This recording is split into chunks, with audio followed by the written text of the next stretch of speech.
High বন্ধুরা, তো welcome back to my channel and welcome to glam mantra. তো আজকে হচ্ছে আমরা যে দক্ষিণেশ্বর থেকে আদ্যা মায়ের মন্দিরে গেছিলাম সেই পার্ট 2 ভিডিওটা তোমাদের সবার সাথে শেয়ার করব।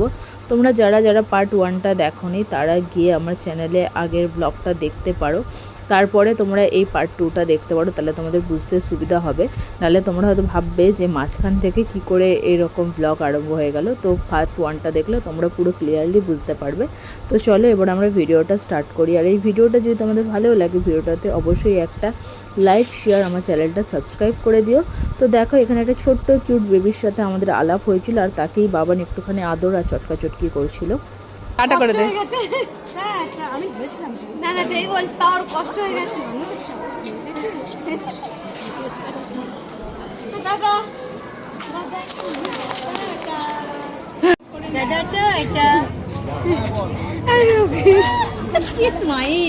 তোকে দেখে হাসলো, এই তোর কোলে উঠবে বলছো, দেখ হাত ধরে বাড়িয়ে দিয়েছে, দেখ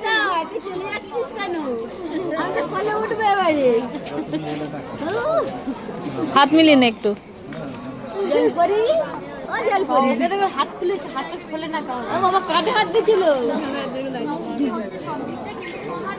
বাবানের দিকে তাকিয়েছে। আয় বাবান, চলে চলে চ, টাটা।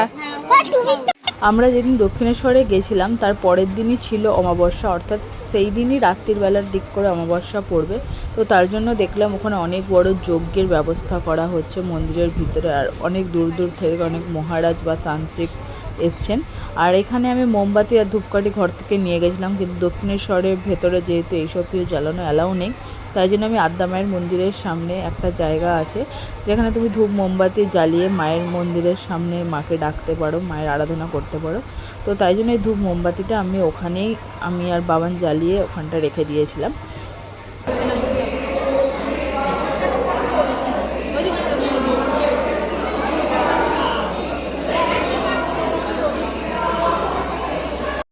আদ্যা মায়ের মন্দিরের ঠিক লেফট সাইডে যেখানে গাড়ি পার্কিংয়ের ব্যবস্থা করা আছে, সেখানে দেখছিলাম আরও কিছু ছোটো ছোটো মন্দির করা ছিল। তো আমরা যখন মন্দিরে যাই তখন তো দুপুরবেলার দিক করে সব মন্দিরগুলো বন্ধ হচ্ছিল, কিন্তু আমরা যখন মন্দির থেকে বাড়ি আসবো সেই উদ্দেশ্যে আসি পার্কিং লটে, তখন দেখতে পাই যে মন্দিরগুলো তখন খোলা হচ্ছে। তো একটা একটা করে মন্দির উনি খুলছিলেন। আমি যতগুলো পেরেছি সেগুলোর ভিডিও নেওয়ার চেষ্টা করেছি। সবকটা মন্দির তখনও খোলা হয়নি, 3 থেকে 4টে মন্দির খোলা হয়েছিল, তো সেগুলোর আমি ভিডিও নিয়েছি। কারণ এরপরে আমাদের বেলুড় মঠেও যাওয়ার ছিল, তো যেতে অনেকটাই টাইম ব্যাপার। আর আমরা কোনোদিনও আগে আদ্যা মায়ের মন্দির থেকে বেলুড় মঠে যাইনি, তাই জন্য কতটা কী টাইম লাগবে বা কোন রাস্তা সেটাও জানা ছিল না, তাই জন্য একটু হাতে সময় নিয়েই বেরোতে হয়। তো এখানে শিবলিঙ্গর কাছ থেকে আমি একটা ছোট্ট ফুল নিয়েছিলাম বাবার মাথা থেকে। তো এরপরে চলে আমরা বেলুড় মঠের দিকে রওনা হব।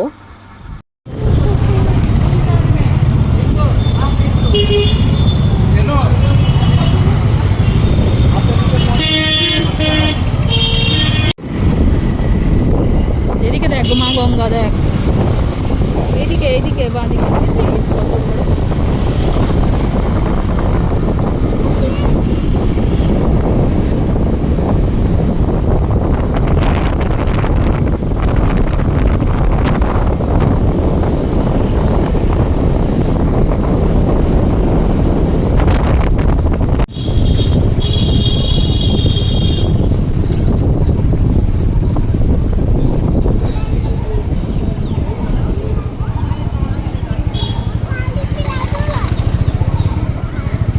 আমরা যখন বেলুড় মঠের সামনেটা গিয়ে পৌঁছাই তখনও গেট খোলেনি, গেট বন্ধ ছিল। কথা ছিল যে 3:30-র দিক করে গেট খুলবে। তো তাই জন্য আমাকে আর বাবানকে গেটের সামনেটা নামিয়ে যে বাইক পার্কিংয়ের ওখানে বাইক পার্কিং করতে গেছিলো। আর আমি তখন পেয়ারা মাখা কিনে পেয়ারা খাবো বলে দাঁড়িয়েছিলাম, যেহেতু দুপুরবেলা অন্নভোগ খাওয়ার পর একটু ফ্রুট খাওয়া ভালো। আর পেয়ারা মাখা আমি আগে একবারই খেয়েছিলাম, খুব ভালো লেগেছিলো, তাই জন্য পেয়ারা মাখা খেলাম। ঠিক এখানে দাঁড়া, একটা ফটো তুলে নি।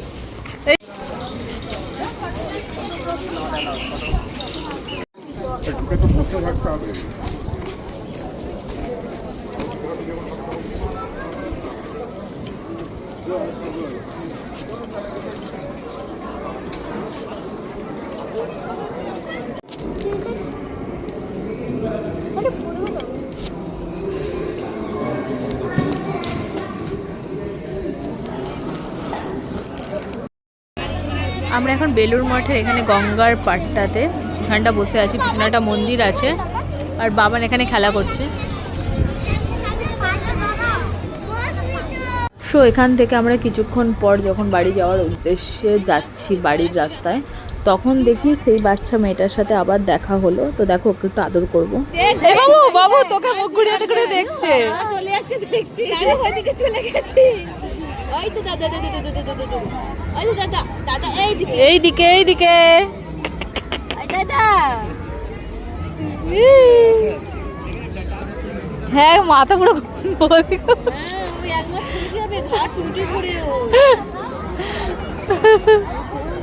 খুব লোকজন ভালোবাসে।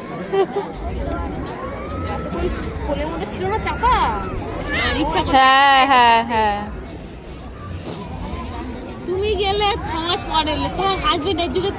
সো এরপরে আমরা বেলুড় মঠ থেকে বাড়ি যাওয়ার উদ্দেশ্যে রওনা হলাম, কারণ আমাদের বাড়িটা এখান থেকে অনেকটাই দূর আর সূর্য প্রায় অস্ত হতে যায়, সন্ধে নামতে যাবে, বাড়ি যেতে অনেকটাই টাইম লাগবে। তো বাড়ির পথে রওনা হচ্ছিলাম, তখনই দেখলাম একটা নতুন জায়গা এখানে হচ্ছে, এটা হচ্ছে রামকৃষ্ণ মন্দির এরকম কিছু নাম ছিল। তো সেখানে 10 টাকা করে টিকিট ছিল আর এখানে তোমরা অনেক কিছু অজানা মানে জিনিসপত্র দেখতে পাবে। আর এখানে ভিডিও ক্যামেরা করা অ্যালাউ ছিল না, তাই জন্য আমি ভিডিও করতে পারিনি। তো এখানে ফুল গাছগুলো দেখে নাও কি সুন্দর লাগছে। তো আমাদের সব কিছু দেখা ঘোরা হয়ে গেলে এবার আমরা বাড়ির রাস্তায় যাচ্ছি, আর বাবান আমাদের বাইকে ঘুমিয়ে পড়েছিল।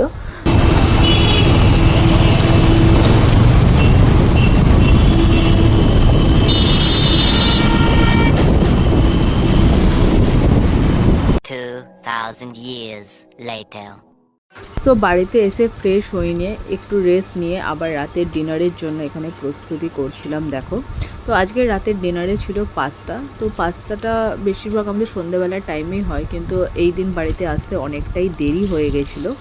তো তাই জন্য এগুলো জোগাড় করতে, সবজিগুলো সব কাটাকুটি করে রাখতে, সব কিছু আনতে একটুখানি টাইম তো লাগবেই। তো সেই হিসাবে একটু লেট তো হয়েছিল, তাই জন্য আমরা ভেবেছিলাম যে সেই দিন আর রাত্রে কোনো রুটি তরকারি করব না, তো পাস্তা খেয়েই সবাই সেই দিন মানে ঘুমিয়ে পড়বো। তো তাই জন্য আমরা রাত্রিবেলা পাস্তা করছিলাম। প্রথমে দেখো সব কটা ভেজিটেবল একটা এক সাইডে কড়াতে ভালো করে ভেজে নিচ্ছিলাম, আর অপর সাইডে আমি যে পাস্তাগুলো হয় সেটা সিদ্ধ করতে বসিয়ে দিয়েছিলাম।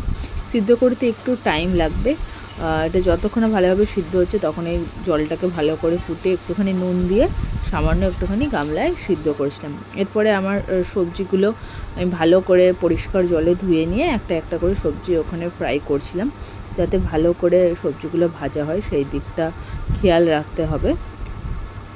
তো কীরকম করে আমি পাস্তাগুলো করছি তোমরা দেখতে থাকো। এখানে আমি প্রায় সব রকম ভেজিটেবল উইন্টার সিজনে দেওয়ার চেষ্টা করেছিলাম। আর পাস্তা, চাউমিন এইগুলো আমি মানে করি, আমার শাশুড়ি মা অতটা করে না। আর জিৎ বা আমার দেওর, আমার ছেলে সবাই বলে যে না ওই জিনিসগুলো আমি ভালো করতে পারি। তো তাই জন্য শাশুড়ি মাকে খালি একটু বলেছিলাম যে এইগুলো লাগবে, একটুখানি হেল্প করে কেটে কুটে দিতে। তো শাশুড়ি মা কিছু সবজি কেটে দিয়েছিলো আর কিছু আমি কেটে এখানে বসিয়ে দিয়েছিলাম রান্না। সো দেখো সব কটা একটা একটা করে ভেজে তুলে রাখছিলাম। সো এরপর আমি এর মধ্যে আরেকটুখানি তেল দিয়ে কাঁচা পেঁয়াজ, কাঁচা লঙ্কা আর ডিম, নুন সব দিয়ে ভালো করে এই ডিমগুলোকে ভেজে নেব। এরপরে আমি এর মধ্যে অ্যাড করব 2 প্যাকেট পাস্তা মশলা, আর আমি এখানে টোটাল 900 গ্রাম পাস্তা নিয়েছি। এখানে আমি মেনলি 400 গ্রাম সুজির পাস্তা আর 500 গ্রাম ময়দার পাস্তা নিয়েছি। তো সুজির পাস্তা খাওয়াটাই বেটার, এটার প্রাইসটা একটুখানি বেশি হয় নর্মাল ময়দার পাস্তার থেকে, আর এটা একটু হেলদিও খেতে। কিন্তু আমাদের এখানে লোকাল শপে সবসময় এই সুজির পাস্তা অ্যাভেলেবেল থাকে না, যেহেতু এটার প্রাইস বেশি। তো এই লোকাল স্টোরগুলোতে রাখে না। আমি বাবাদের ক্যান্টিনে গেছিলাম অফিসে, তখন আমি এই সুজির পাস্তাটা কিনেছিলাম। তো ওটা 400 গ্রামের প্যাকেট ছিল। তো তাই জন্য এটা 400 গ্রামে আমাদের সকলের রাতের ডিনারে কখনোই হবে না। আমরা 6 জন লোক, আর এই সবগুলো খেতে একটু সবাই ভালোবাসে। তাছাড়া আমাদের আশেপাশে আমার যে জ্যাঠতুতো খুড়তুতো যারা সব আছে তাদেরকেও দেওয়ার ছিল, তাই জন্য আমাদের অল্প একটুখানি পাস্তা ওতে কখনোই হয় না।